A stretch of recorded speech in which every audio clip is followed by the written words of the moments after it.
kulanti wacan wanaagsan daawadayaal meel walba dadweynaha ka joogtaan ku soo dhawaada barnaamijka maxaa cusub oo alaaba kala socotaan wararka dadka caanka ah ee Soomaalida iyo kuwa adduunka. Haddaba daawadayaal intaan barnaamijka soo gudbin haddaad nagu cusub tahay nagu soo biir oo taaba subscribe gambalaalka si barnaamijyada xiisaha leh soo gelina aanay ku dhaafin. Sidoo kale like saar videoga wixii falcelin ah hoos nagu reeb. Hadduu barnaamijka ku cajibiyo ha iloobin inaad la wadaagto asxaabtaada. Bahda Somali World waxay hambaliyo dhalasho u dirayaan fanaanada caanka ah boqorada codka Nasteexo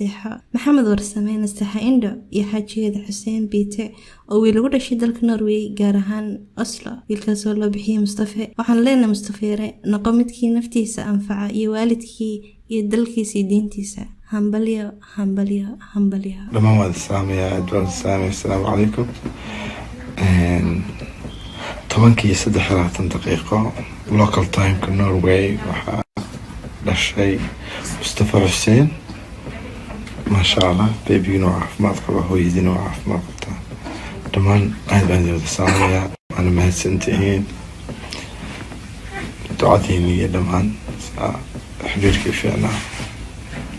الحمد لله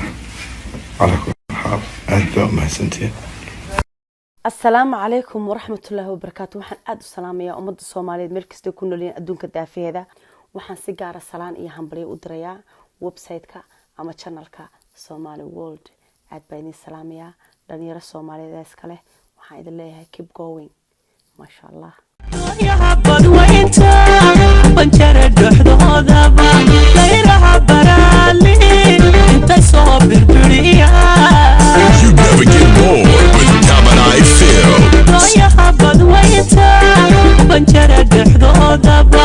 layraha barali inta soo birbiriya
haddaad nagu cusub tahay nagu soo biir oo subscribe iyo gambalaalka taabo si aanay ku dhaafin muuqaaladan soo gelino sidoo kale nagaga xidhno bugagan ku leenahay baraha bulshada gaar ahaan Facebookga Instagramka iyo Snapchatka